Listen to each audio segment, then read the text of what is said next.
서울에 살고 있는 50대 후반 기혼 남성과 40대 중반 미용실 여성 원장의 재미있는 사연을 소개해 드릴게요. 영상 시청에 앞서 구독과 좋아요 꼭 눌러주세요.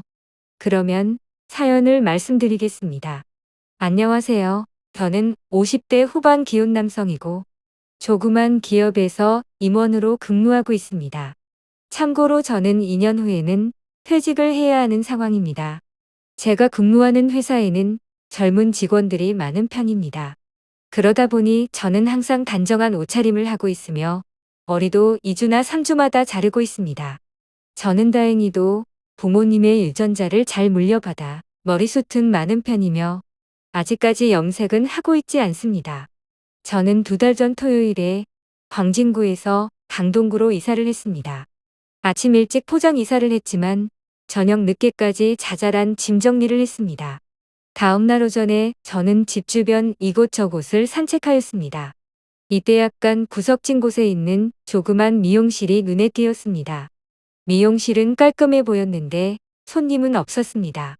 저는 머리를 깎을 때가 되었으며 기다릴 필요가 없다는 생각에 미용실에 들어가기로 마음을 먹었습니다. 제가 미용실에 들어서자 40대로 보이는 예쁜 여성이 저에게 인사를 했습니다. 그런데 표정은 밝아 보이지 않았습니다. 잠시 후 여성은 머리를 어떻게 해드리냐고 묻는 거예요.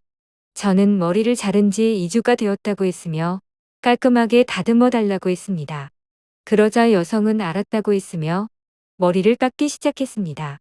이때 여성은 처음 방문하신 것 같다고 말하면서 전에는 어디서 머리를 깎았는지 묻는 거예요. 그래서 저는 어제 이 동네로 이사 왔다고 말했습니다. 그러자 여성은 방문해줘서 고맙다고 하면서 자주 오시라고 하는 거예요. 이에 저는 알았다고 했습니다. 이때 저는 여성에게 일요일 오전인데 손님이 왜 이렇게 없는지 물었습니다. 그러자 여성은 주변에 미용실이 많으며 본인의 미용실 위치가 가장 안 좋다고 하는 거예요. 그래서 1년 후 계약 기간이 만료되면 다른 곳으로 옮길 예정이라고 하더라고요. 이때 저는 여성에게 여기 원장님이세요라고 물었습니다. 그러자 여성은 미용실을 혼자 운영하는데 원장은요라고 상냥하게 대답을 했습니다. 이때 저는 원장에게 나이가 어떻게 되는지 물었습니다. 그러자 45이라고 하는 거예요. 그러자 원장도 저에게 사장님은 나이가 어떻게 되세요라고 묻는 거예요. 그래서 저는 맞춰보세요라고 했습니다. 그러자 원장은 자기보다 5살 많을 것 같다면서 50일 것 같다고 하는 거예요. 이때 저는 기분이 좋았습니다. 저는 원장에게 맞아요 50대예요 라고 작게 말하면서 말끝을 흐렸습니다. 저는 미용실 원장과 어떻게 한번 해보겠다는 생각을 한 것은 아니고요. 그래도 나이차가 많다는 것을 굳이 표시내고 싶지는 않았거든요. 저는 회사에서 젊은 여직원들을 매번 상대하고 있지만 미용실 원장에게는 왠지 묘한 감정을 느꼈습니다. 잠시 후 머리 깎는 게 끝나고 샴푸를 위해 자리를 옮겼습니다. 이때 원장은 무릎까지 내려오는 스커트를 입고 있었는데 너무나 매력적으로 느껴졌습니다. 그렇지만 저는 태연하게 행동했으며 일부러 말도 많이 걸지 않았습니다. 그저 원장이 먼저 묻는 말에만 간단히 답변을 했거든요. 괜히 제가 이거저거 물어보는 경우에는 가벼운 사람으로 취급받을 수 있기 때문이거든요. 머리 손질을 모두 끝내고 저는 계산을 하면서 다음에는 평일 저녁에 방문하겠다고 말했습니다. 그러자 원장은 아무 때고 방문해 달라고 하더라고요. 사실 원장의 머리 손질은 전에 다녔던 미용실보다는 만족스럽지 못했습니다. 그렇지만 저는 내색하지 않았습니다. 왜냐하면 제 머리카락은 빨리 자라는 편이라서 며칠만 지나도 헤어스타일이 자연스러워지거든요. 저는 보통 2주나 3주마다 미용실을 방문했지만 이사 온 이후로는 2주마다 방문을 했습니다. 아마도 은연중에 미용실의 예쁜 원장이 제 마음속에 조금씩 자리 잡고 있었기 때문인 것 같거든요. 제가 이사 온 지 6주 만에 4번째로 미용실을 방문했을 때입니다. 그날도 첫 번째 방문했을 때와 같은 일요일이었거든요. 이날따라 원장의 표정이 너무 좋지 않은 거예요. 그래서 저는 원장에게 고민이 가득한 표정이라고 말하면서 고민이 있으면 편하게 얘기해 보라고 했습니다. 물론 제가 해결을 해줄 수 있을지 없을지는 모르겠다고 말하면서요. 제가 원장에게 이렇게 말한 이유는 저는 평소 단정한 옷차림과 공손한 말투, 그리고 차분하게 행동을 하거든요. 그러다 보니 제가 뭔가 좀 있어 보이는 사람으로 원장이 생각하는 것 같았거든요. 그리고 원장을 여러 번 보게 되면서 원장이 저에게 어느 정도 신뢰감을 갖고 있다고 생각했거든요. 이때 원장은 저에게 고민을 얘기하기 시작하더라고요. 저는 원장이 돈 문제를 얘기할 거라고 생각했는데 그건 아니었습니다. 원장은 2살 연하 남편이 바람을 피우는 것 같다고 하는 거예요. 그러면서 얼마 전까지는 늦게라도 집에 들어왔는데 요즘에는 아예 집에도 안 들어온다고 하는 거예요. 그래서 저는 원장에게 남편이 집에 안 들어오면서 이유는 뭐라고 하던가요? 라고 물었습니다. 그러자 원장은 남편은 친구하고 동업하고 있는데 늦게까지 일하고 사무실서 가까운 친구 집에서 잔다고 합니다. 라고 하는 거예요. 이때 저는 남자들이 술집에 가서 일회성으로 즐기는 건 이해하라고 했습니다. 그렇지만 일회성이 아닌 지속적인 외도는 심각한 문제가 될 수 있다고 하면서요. 그리고 요즘 이혼하는 사람들은 경제적인 문제나 배우자 외도 때문이라고 했습니다. 이때 원장은 저에게 자기의 남편은 일회성은 아니라고 하는 거예요. 그러면서 의심 가는 여자가 한 명 있다고 하더라고요. 그리고 그 여자는 자기보다 4살 어리며 사회에서 알게 된 친한 여동생이라고 하면서요. 그러면서 남편의 바람 상대가 친한 여동생만 아니라도 그냥 모른 채 하고 넘어갈 수 있다는 거예요. 그렇지만 친한 여동생하고 바람을 피우는 게 사실이라면 둘 다 가만두고 싶지 않다는 거예요. 너무 자존심 상한다고 하면서요. 그래서 저는 원장에게 충분히 이해한다고 말했습니다. 그리고 바람피는 상대가 모르는 사람이라면 한 번은 용서하고 넘어갈 수도 있지만 만약 아는 사람이라면 그냥 넘어가기 어려운 거라고 하면서요. 그러자 원장은 자기 얘기 들어줘서 고맙다고 했으며 또한 자기를 이해해줘서 고맙다고 하는 거예요. 그래서 저는 괜찮다고 했습니다. 이때 원장은 자기를 한번 도와줄 수 있는지 묻는 거예요. 그래서 저는 얘기해 보라고 했습니다. 그러자 원장은 친한 여동생의 집을 저녁에 한번 가보고 싶다는 거예요. 그런데 혼자 가기는 그러니까 제가 동행해주면 좋겠다고 하더라고요. 그리고 본인은 차가 없기 때문에 제 차로 데려다 주면 좋겠다고 하는 거예요. 그래서 저는 제 차로 함께 갈 수 있다고 말했습니다. 다만 친한 여동생의 집 안으로는 저는 들어가지 않겠다고 말했습니다. 그러자 원장은 고맙다고 했으며 3일 뒤 수요일 저녁에 함께 가자고 하는 거예요. 그래서 저는 알았다고 했습니다. 수요일 저녁 9시에 저는 원장을 태우고 친한 여동생이 사는 집 앞으로 갔습니다. 친한 여동생은 원룸에 살고 있었습니다. 이때 원장이 친한 여동생의 원룸에 갔다 오더니 아직 들어오지 않았다고 하는 거예요. 그러면서 제 차 안에서 잠시 기다리자고 하는 거예요. 그래서 저는 알았다고 했으며 걱정하지 말라고 했습니다. 이때 저는 예쁜 원장과 차 안에서 단둘이 있다 보니 원장을 한번 안아보고 싶은 마음이 생기더라고요. 그리고 욕구도 많이 느껴졌습니다. 그렇지만 저는 참았습니다.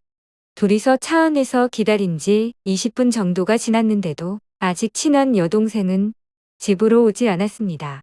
이때 저는 왠지 모르게 계속 마음이 들떴으며 가라앉지 않는 거예요. 그리고 저는 더 이상은 참기 어려웠습니다. 그래서 주변에 있는 상가 화장실에 가서 혼자서 잘 해결하고 왔습니다. 저는 화장실에 가기 전까지만 해도 판단력도 약간 혼동스러웠지만 혼자서 해결을 하고 오니 들뜬 마음이 가라앉았습니다. 그리고 평정심을 회복할 수 있었습니다. 그러다 보니 원장과의 대화도 자연스러워지더라고요. 이때 저는 원장에게 만약 친한 여동생과 남편이 함께 원룸으로 들어갈 경우에는 어떻게 할 거냐고 물었습니다. 그러자 원장은 쫓아가서 큰 소리로 망신을 주고 싶다고 하는 거예요. 그래서 저는 원장에게 그렇게 감정적으로 대응하지 말라고 했습니다. 그리고 두 사람이 함께 있는 것이 확인되면 용서를 할 건지 아니면 갈라설지를 결정하라고 했습니다. 또한 어떤 결정을 하든지 조용히 마무리를 했으면 좋겠다고 저의 생각을 말해 주었습니다. 그러자 원장은 처음에는 받아들이려 하지 않다가 다행히도 알았다고 하는 거예요. 원장과 차 안에서 함께 있은 지 1시간 정도 지났을 때 친한 여동생 차가 집에서 30m 떨어진 곳에 주차를 하는 거예요. 그리고 원장의 남편과 함께 원룸으로 들어가더라고요. 이때 원장은 눈물을 흘리는 거예요. 그래서 저는 진정하라고 했으며 원장을 안아주었습니다. 잠시 후 저는 원장에게 술 한잔 하러 가자고 했습니다. 원장과 저는 횟집에서 소주를 마셨으며 이후 대리를 불러 원장을 집 앞까지 바래다 주었습니다. 다음날 저는 출근했는데 원장에게서 문자가 왔습니다. 어제 저녁에 너무 고맙다는 메시지였습니다. 그리고 저에게 오빠라고 부르겠다고 하는 거예요. 그래서 저는 그렇게 하라고 했습니다. 일주일 후 저는 퇴근하고 미용실을 갔습니다. 이때 손님들이 많더라고요. 저는 다음에 오겠다고 하자 원장은 기다리라고 하는 거예요. 그래서 저는 1시간 넘게 기다렸다가 머리를 깎았습니다. 그리고 잠시 후 샴푸를 하러 갔습니다. 이때 저는 너무나 마음이 끓어오르는 거예요. 잠시 후 샴푸를 마치자마자 저는 원장에게 한번 안아보고 싶다고 했습니다. 그러자 원장은 웃으면서 고개를 끄덕이는 거예요. 저는 원장을 살짝 끌어안았습니다. 이때 원장은 가만히 있더라고요. 참고로 샴푸하는 공간과 머리를 자르는 공간 사이에는 파티션이 있어서 밖에서는 보이지 않거든요. 잠시 후 원장은 불을 끄고 출입문을 잠궜습니다. 그리고 원장과 저는 샴푸하는 공간에서 잠시 재미있는 일을 했습니다. 너무나 행복한 순간이었습니다. 이후에 저녁 식사를 함께한 후 헤어졌습니다. 이때 원장은 이번 주 일요일에 쉬겠다고 하는 거예요. 그래서 저는 점심때 만나자고 했습니다. 일요일 점심에 저는 원장을 만나 식사를 함께한 후 하남에 가서 차를 마셨습니다.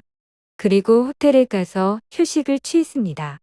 달콤한 휴식이었습니다. 그런데 3시간 후 호텔에서 나오는데 원장의 표정이 좋지 않은 거예요. 그래서 저는 원장에게 표정이 좋지 않냐고 말하면서 그 이유를 물었습니다. 그러자 원장은 오빠 실제 나이가 몇이냐고 묻는 거예요. 그래서 저는 갑자기 나이는 왜 물어봐라고 말했습니다. 그러자 원장은 저의 신체 일부 털 색깔이 머리카락처럼 검정이 아닌 완전 흰색이라고 말하는 거예요. 그러면서 저의 실제 나이가 몇인지 다시 한번 묻는 거예요. 그래서 저는 원장에게 지난번에 50대라고 말했잖아 라고 했습니다. 그러자 원장은 50이라고 하지 않았냐고 말하는 거예요. 그래서 저는 원장에게 50대라고 나는 분명히 말했는데 라고 했습니다. 그러자 원장은 저에게 그래서 정확하게 나이가 몇 살이냐고 다시 묻는 거예요. 그래서 저는 아직 60은 안 되었어 라고 말했습니다.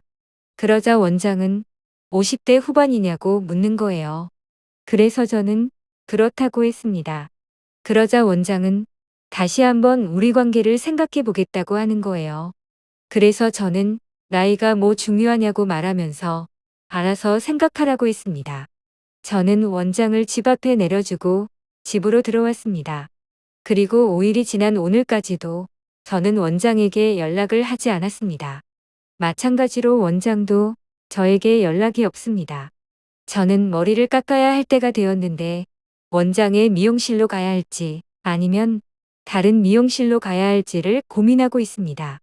일단은 이번 주 일요일까지 이틀만 더 생각해 보려고 합니다. 여러분들께서는 지금 이런 상황이라면 어떻게 하실지요? 재미있게 보셨다면 구독과 좋아요 꼭 부탁드립니다. 시청해 주셔서 감사합니다.